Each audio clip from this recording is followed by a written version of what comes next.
सुंदरपुर नाम के एक गांव में एक सेठ रहा करते थे जिनका नाम रामलाल था। रामलाल एक बहुत ही ईमानदार और दयावान इंसान थे। एक दिन रामलाल रास्ता भटक गए और चलते चलते एक सुनसान जगह पर पहुंच गए।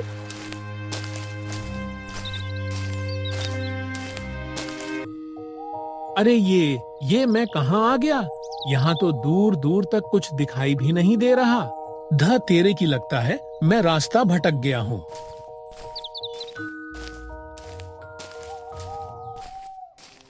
बाप रे बाप, इतनी गर्मी है और ऊपर से यहाँ दूर दूर तक ना तो कोई कुआं है और ना ही कोई नल। मेरी तो प्यास के मारे हालत खराब हो रही है। तभी रामलाल को कुछ दूरी पर एक पेड़ दिखा और उस पेड़ के नीचे एक आदमी बैठा हुआ था। हाँ, वहाँ पेड़ के नीचे एक आदमी दिखाई दे रहा है। ऐसा करता हूँ, मैं उससे जाकर मदद मांगता हूँ। रामलाल उस आदमी के पास पहुंचने से पहले ही बेहोश होकर गिर जाते हैं। अरे इस आदमी को क्या हुआ? रामलाल जमीन पर पड़ा था मदहोशी की हालत में। उसके मुंह से बार बार एक ही शब्द निकल पा रहा था, पानी पानी पानी, मुझे पानी दो कोई। लगता है इन भाई साहब को प्यास की वजह से चक्कर आ गया है। पर ये इतनी गर्मी में इस मैदान में क्या कर रहे थे? पानी पानी, कोई दो मुझे पानी। अरे हाँ, इनको जल्द से जल्द पानी पिलाना होगा। भाई साहब, आप थोड़ी सी हिम्मत करके उठ जाइए और इस पेड़ के नीचे बैठ जाइए। मैं कहीं से पानी का इंतजाम करके लाता हूँ। मोहन रामलाल को पेड़ के नीचे बिठा देता है। रामलाल की हालत खराब और बार बार एक ही शब्द बोल पा रहा था, पानी पानी दो मुझे पानी। जी, आप यहीं बैठे रहिए, मैं कहीं से पानी लेकर आता हूँ। मोहन बहुत दूर तक घूमता है और आखिरकार उसको पानी मिल जाता है। पानी लेकर मोहन रामलाल के पास आ जाता है। ये लीजिए भाई साहब, पानी पी लीजिए। पानी पीकर रामलाल में थोड़ी बहुत जान आ जाती है। बहुत बहुत धन्यवाद भाई। अगर आज तुम मुझे पानी नहीं पिलाते तो मेरी जान चली जाती। जी, पर आप इतनी गर्मी में इस मैदान में क्यों घूम रहे हैं? अरे वहाँ मैं रास्ता भटक गया हूँ और चलते चलते इस मैदान में आ गया हूँ। भाई साहब, यहाँ दूर दूर तक सिर्फ बंजर मैदान ही है। हाँ, थोड़ी दूर पर एक गांव है, चंदनपुर। हाँ हाँ, वहीं मुझे जाना है, पर मुझे वहाँ का रास्ता नहीं पता। जी चलिए, मेरे साथ चिंता की कोई बात नहीं, मैं आपको रास्ता बताता हूँ। रामलाल मोहन के साथ चल देता है। चलते चलते दोनों में बहुत सारी बातचीत होती है। अरे भाई, मैं तो रास्ता भटकने की वजह से यहाँ आ गया, पर तुम इस कड़ी धूप में यहाँ बैठकर क्या कर रहे थे? असल में मैं बहुत ज्यादा तनाव में रहता हूँ। आजकल सबसे दूर रहना चाहता हूँ, इसलिए यहाँ आ जाता हूँ, क्योंकि यहाँ दूर दूर तक मुझसे कोई जवाब मांगने वाला नहीं है। कैसा तनाव और किसको कौन सा जवाब देना है तुम्हें? असल में मैं बहुत ज्यादा कर्जे में हूँ। मेरा परिवार बहुत गरीब हो चुका है और सबसे बड़ी बात यह है कि मेरी पत्नी गर्भवती है। अब इन सब की जिम्मेदारी का बोझ मुझे अंदर से खाए जा रहा है। इसलिए मैं यहाँ इस पेड़ के नीचे आकर अकेला बैठ जाता हूँ। यहाँ मुझे थोड़ी राहत मिलती है। तुम्हारी हालत सच में बहुत खराब है, पर तुम चिंता मत करो। तुमने आज मुझे सहारा देकर मेरा दिल खुश कर दिया है। अब तुम्हारी सारी समस्याएं मेरी। मैं तुम्हें इतना धन दूंगा कि तुम्हारी सारी परेशानियां खत्म हो जाएंगी। चिंता मत करो। नहीं नहीं भाई साहब, मैं इस तरह से धन नहीं ले सकता। अगर आप मेरे लिए कुछ करना चाहते हैं तो ऐसा करें कि मुझे कोई काम दे दें। मैं मेहनत करके अपनी सारी समस्या खुद सुलझा लूंगा। क्या बात है, क्या बात है। बहुत बढ़िया। तुम्हारे जैसा उसूलों वाला आदमी मैंने आज तक नहीं देखा। तुम आज से मेरे लिए काम करोगे। हम बहुत खुश हुए तुमसे मिलके। जिस तरह का आदमी तुम लग रहे हो, मुझे यकीन है कि तुम हमेशा मेरे लिए वफादार रहोगे, कभी गद्दारी नहीं करोगे।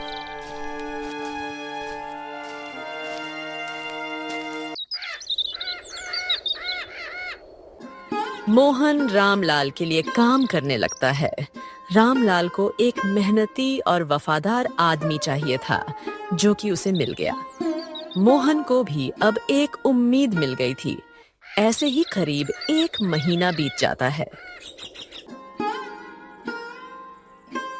वाह, क्या बात है मोहन, तुम सारा काम बहुत जल्दी सीख गए। जैसे मुझे तुमसे उम्मीद थी, वैसे ही तुमने काम किया। आज मैं तुमसे बहुत प्रसन्न हूँ। आज तुम्हारा 1 महीना पूरा हो गया। यह लो, तुम्हारा पहला वेतन। खुश हो? आपका बहुत बहुत धन्यवाद सेठ जी। एक बार मैंने इस पैसे को पानी क्या पिला दिया। इसने मेरे सारे दुखों को अपना बना लिया। हे ईश्वर, मुझे इतनी शक्ति देना कि मैं अपने उसूलों पर पक्का रहूं और कभी इस भले आदमी से गद्दारी ना करूं। क्या हुआ मोहन? तुम क्या सोच क्या रहे हो? जी कुछ नहीं। मोहन का परिवार आज बहुत खुश था और कुछ दिनों के बाद मोहन की अपनी एक बेटे को जन्म देती है और उनके बेटे का नाम संजय रखा जाता है। एक समय था जब हमारे पास खाने को भी कुछ नहीं था। अगर रामलाल जी हमें सहारा नहीं देते तो हमारा परिवार खत्म हो जाता और हमारा पुत्र भी इस दुनिया में दुख के साथ जन्म लेता। हाँ, उनकी कृपा से अब सब सही है। भगवान करे मेरे दिल में कभी नमक कर का भाव पैदा ना हो। मैं हमेशा ईमानदारी से उनके लिए काम करता रहूं।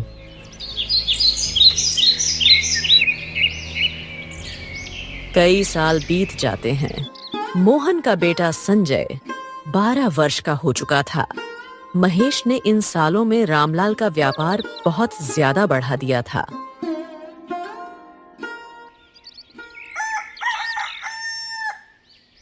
हाँ, बहुत बढ़िया। इस साल व्यापार काफी अच्छा चल रहा है। और मोहन, तुम हमेशा की तरह बहुत अच्छा काम कर रहे हो। तुम्हें 12 साल हो गए। काम करते करते तुमने हिसाब में 1 रुपए की भी गड़बड़ी नहीं की। शाबाश, गर्व है तुम पर मुझे। जी, मेरी ईमानदारी ही तो मेरी पहचान है। रामलाल और मोहन बात कर रहे होते हैं, तभी एक नौकर आता है और कहता है, सेठ जी, छोटे भैया का पत्र आया है। वह आज ही घर वापस आने वाले हैं। क्या? अरे, 15 साल के बाद मेरा भाई आखिरकार घर वापस आने वाला है। अरे, यह तो बड़ी खुशी की बात है। इस घर की पूरी साफ सफाई कर दो, सारी व्यवस्था कर दो, बहुत सारे पकवान बनाओ। अरे, 5 भोग बनाओ। अरे, मेरे भाई की स्वागत में कोई कमी नहीं रहनी चाहिए। तैयारी करो। जी सेठ जी, जैसा आप कहें।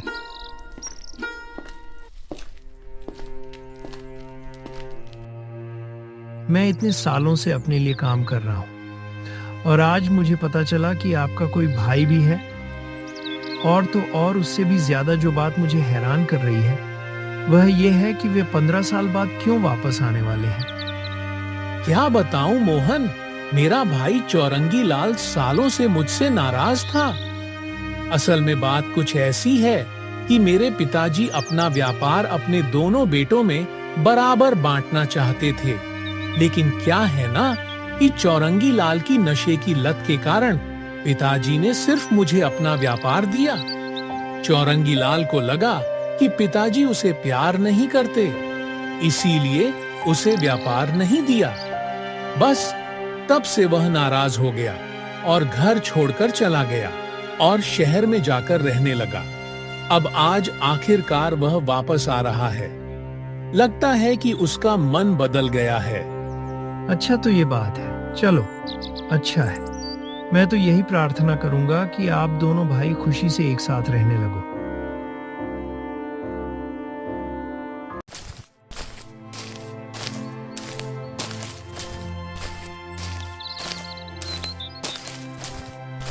आ चौरंगी, मेरे भाई, आजा आजा आज। अरे, तू कहाँ चला गया था मुझे छोड़कर? आजा आजा आजा। हाँ, बस भैया, समय का फेर है। आखिरकार मैं आ ही गया घर वापस। तुम्हारी नशे की लत छूटी कि नहीं छूटी? हाँ भैया, नशा करना तो मैं सालों पहले छोड़ चुका हूँ। चलो बहुत अच्छा, सुनकर अच्छा लगा। अब सब पुरानी बातों को भूलकर हम दोनों भाई साथ साथ रहेंगे और एक नई शुरुआत करते हैं। क्यों? चौरंगी सही है ना? हाँ, नई शुरुआत करते हैं। कैसे भूल जाऊं पुरानी बातें। मैं जयंती, मुझे आज भी याद है कि कैसे मेरे बाप ने मेरे हिस्से की जायदाद तुझको दे दी और आज मैं वही जायदाद तुमसे वापस लेने आया हूँ। अरे इतनी गहरी सोच में कहाँ डूब गए भाई? आखिर तुम क्या सोच रहे हो? बताओ, कोई समस्या है तो बताओ।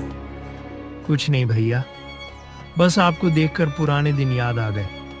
आप सही कह रहे हैं, हमें सब कुछ भूलकर हम दोनों को साथ साथ नई शुरुआत करनी चाहिए। बहुत अच्छा कहा आपने।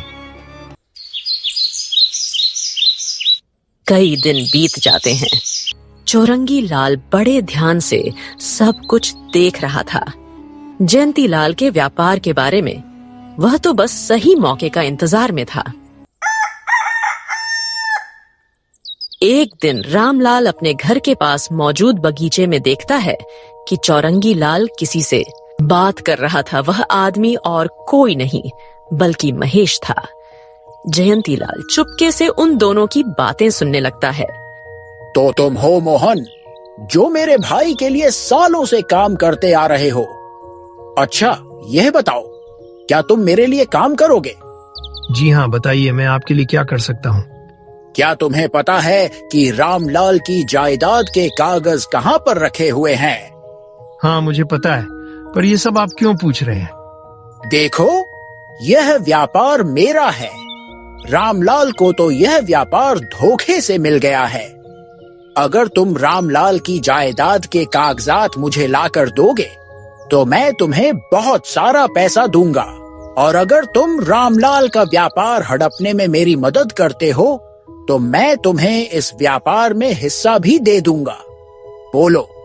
अच्छा, तो यह चौरंगी इसलिए यहाँ आया है ताकि मेरा व्यापार हड़प सके?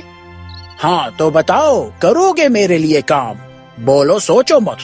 हाँ, बोलो। देखिए, मुझे पता है कि यह व्यापार उन्हें धोखे से नहीं बल्कि आपके पिता ने व्यापार को बचाने के लिए उन्हें दिए थे। आपको यह नहीं मिला क्योंकि आप उस वक्त हमेशा नशे की हालत में रहते थे। आप जो काम मुझे करने को कह रहे हैं वह नमक है और मैं यह हरगिज नहीं करने वाला। देखो, एक बार फिर से अच्छे से सोच लो। यह तुम्हारे लिए अमीर बनने का एक मौका है। तुम्हें व्यापार में हिस्सा मिल जाएगा और तुम बहुत सारा धन भी कमा पाओगे। अभी तक जो तुम्हें सिर्फ वेतन मिलता है उससे तो शायद तुम्हारा परिवार अच्छे से चल भी नहीं पाता। होगा क्या होता है, उतने में इतना तो मैं यूं ही उड़ा देता हूँ। अगर तुम मेरी मदद करते हो तो मैं तुम्हें धनवान बना दूंगा। पैसा ही पैसा होगा भाई। क्या सोच रहे हो? बोलो। आप चाहे मुझे दुनिया भर की दौलत ही क्यों ना दे दें, पर मैं सेठ रामलाल जी के साथ ऐसा हरगिज नहीं करूंगा। मैंने उनका नमक खाया है और उनसे गद्दारी मैं कभी नहीं करने वाला। चौरंगी लाल घर में आ रहा था, तभी देखता है कि रामलाल वहां लाठी लेकर खड़ा है। अब क्या हुआ भैया? आप इतने गुस्से में क्यों लग रहे हैं? कुछ बात है क्या? मैंने सब सुन लिया है चौरंगी। तू नालायक यहाँ इसलिए आया है ताकि मेरा व्यापार हड़प सके। कान खोल के तू अभी के अभी और इसी वक्त मेरे घर से निकल जा, और गलती से भी इस घर में आने की कोशिश मत करना। निकल यहाँ से, नालायक कहीं का। भाई, अभी तो मैं जा रहा हूँ, पर मैं वादा करता हूँ कि मैं वापस जरूर आऊंगा। जब तक मैं जिंदा रहूं, मैं हार नहीं मानूंगा। अरे तुमसे तुम्हारा नहीं, अपना व्यापार लेने आया हूं। बड़े आए मेरा व्यापार छीन रहे हो। थू, अपना व्यापार लेकर रहूंगा। वापस आऊंगा, मैं ध्यान रखना। वापस तो। मोहन, मैंने उस दिन सब कुछ सुना। कैसे तुम चौरंगी के सामने कह रहे थे कि तुम मुझसे गद्दारी नहीं करोगे। सही बताओ मोहन, यह कहकर तुमने मेरा दिल जीत लिया। इतना अच्छा मुझे कभी नहीं लगा जितना वह सुनकर लगा। वाह, क्या बात कही तुम। सेठ जी, मैं कभी आपसे गद्दारी नहीं कर सकता। आपने मुझे उस वक्त मदद की जब मेरे पास कुछ भी नहीं था। मैं और मेरा परिवार तो मरने की हालत में आ गए थे। गरीबी ने हम उस तरह से घेर लिया था, और तो नमक मेरे खून में है ही नहीं। अब मेरा तुम पर विश्वास और बढ़ गया है महेश। इसीलिए अब मैं तुम्हें अब तक की सबसे बड़ी जिम्मेदारी देने वाला हूँ। कौन सी जिम्मेदारी सेठ जी? देखो, चौरंगी लाल धमकी देकर गया है कि वो यह व्यापार मुझसे छीन कर रहेगा। इसीलिए हो सकता है कि वह कोई चोर बोर मेरे घर पर भेजे यह जायदाद के कागज चोरी करने के लिए। इसीलिए मैं चाहता हूँ कि यह कागज तुम अपने घर पर सुरक्षित रखो। चौरंगी कभी सोच भी नहीं पाएगा कि यह कागज तुम्हारे घर पर है। रामलाल अपनी जायदाद की कागज मोहन को दे देता है और कई सालों तक वो कागज मोहन के घर में सुरक्षित रखा रहता है। कुछ साल बीत जाते हैं। मोहन का बेटा संजय अब 18 वर्ष का हो चुका था। एक दिन वह रामलाल के बेटे नीरज के साथ घूम रहा था। तभी नीरज संजय को अपने सोने की माला दिखाता है। वाह, ये तो बहुत सुंदर माला है। काश मेरे पास भी ऐसी एक माला होती।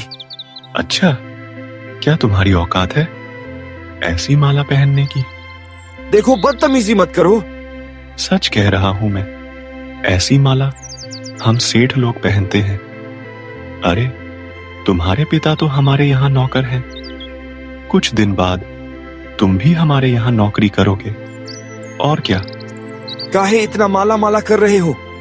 यह मत भूलो कि मेरे पिताजी की वजह से ही तुम्हारा व्यापार इतना आगे बढ़ पाया है, और तुम्हारे पिताजी मेरे पिताजी पर इतना भरोसा करते हैं कि अपनी जायदाद के कागज तक उन्हें संभालने को दिए हैं। इतनी इज्जत तुम्हारे पिता मेरे पिताजी को देते हैं, और तुम्हें भी उनकी इज्जत करनी चाहिए। हाँ, इज्जत करनी चाहिए। सुनो, कान खोल के देखो, तुम्हारे पिता कितने भी वफादार और विश्वसनीय क्यों ना हो, अरे है तो आखिरकार हमारे यहाँ के नौकर ही न सर पर थोड़ ना बिठा लेंगे। बड़े आए, तुम अपने सेठ होने का घमंड दिखा रहे हो ना। देखना, एक दिन मैं तुमसे भी बड़ा सेठ बनूंगा। जाओ जाओ, बड़े आए सेठ बनने वाले, जाओ तुम। नीरज और संजय की यह बातें एक आदमी पीछे से सुन रहा था। यह आदमी और कोई नहीं बल्कि चौरंगी लाल ही था। अच्छा, तो यह बात है। मैं इतने सालों से रामलाल के घर में जायदाद के कागज ढूंढ रहा था, पर कागज तो वह महेश के घर में छुपा दिए थे। यह महेश का लड़का सेठ बनना चाहता है। अब यही मेरी मदद करेगा रामलाल का व्यापार हड़पने में। अरे मोहन, अचानक यहाँ कैसे आना हुआ? शेठ जी, मेरा बेटा अब बड़ा हो चुका है और मैं चाहता हूँ कि आप इसे भी काम पर रख लें। अरे जरूर बेटा संजय, तुम्हारे पिताजी ने कई सालों तक मेरे लिए ईमानदारी से काम किया था। अब बेटा, मैं उम्मीद करता हूँ कि तुम भी वैसे ही ईमानदारी से काम करोगे। ठीक बेटा संजय? जी सेठ जी, मैं भी पिताजी की तरह ईमानदारी से काम करूंगा। बेटा, याद रखना, हमने सेठ जी का नमक खाया है। कभी भी सेठ जी की बुराई नहीं करना, क्योंकि नमक से बड़ा कोई पाप नहीं है। नमक अदा तो मैं करूंगा पिताजी, क्योंकि मुझे एक दिन उस नीरज को सेठ बनकर दिखाना है। मैं तो बस व्यापार सीखने के लिए यहाँ काम कर रहा हूँ।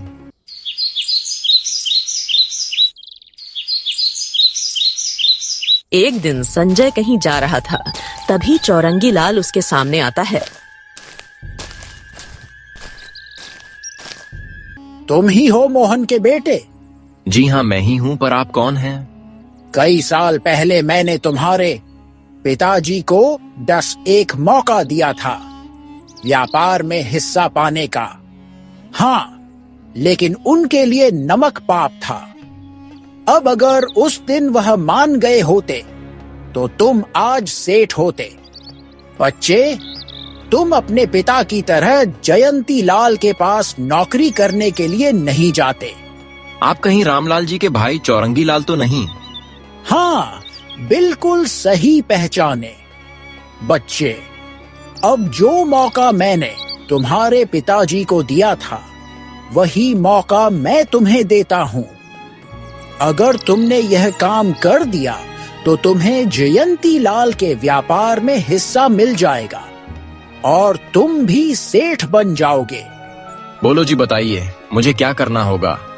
कुछ नहीं, बस एक छोटा सा काम। देखो, तुम्हारे घर में जयंती लाल की जायदाद के कागज रखे हुए हैं। तुम वहां पर जाओ और उन्हें लेकर आओ। बस इतना सा काम है। ठीक है, मैं यह करने को तैयार हूं।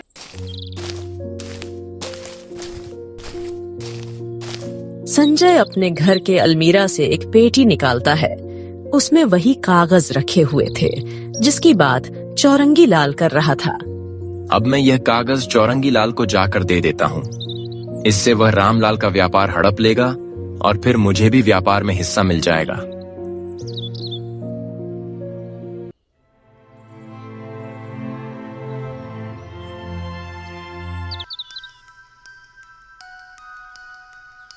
अबे यह क्या बकवास है? यह वह कागजात नहीं है जो मुझे चाहिए। यह तो सारा का सारा नकली कागज है। क्या ये पर मेरे घर की पेटी में से तो यही कागज निकले हैं? अरे तुम मुझे बेवकूफ बना रहे हो। तभी संजय चौरंगी लाल गुस्से में आकर संजय को मारने ही वाला होता है। तभी पीछे से महेश आता है। तुम फिर आ गए चौरंगी लाल। तुम्हें क्या लगा बेईमानी करके तुम जायदाद के कागज हड़प लोगे? मुझे पता था कि तुम कागज करने की कोशिश जरूर करोगे, इसलिए मैंने पहले ही असली कागजात की जगह नकली कागजात रख दिए थे। असली कागजात कहाँ हैं, वह सिर्फ मुझे और रामलाल जी को पता है। तुमने मेरा सारा खेल चौपट कर दिया मोहन। देख लूंगा, मैं तुम्हें देख लूंगा। मैं एक दिन तुमको भी देख लूंगा। बड़ा आया आज मेरे बेटे पर हाथ उठाने वाले थे। तुमने अच्छा नहीं किया। अभी के अभी दफा हो जाओ यहाँ से, वरना तुम्हें लाठी से पीट पीट कर रामलाल जी के पास ले जाऊंगा।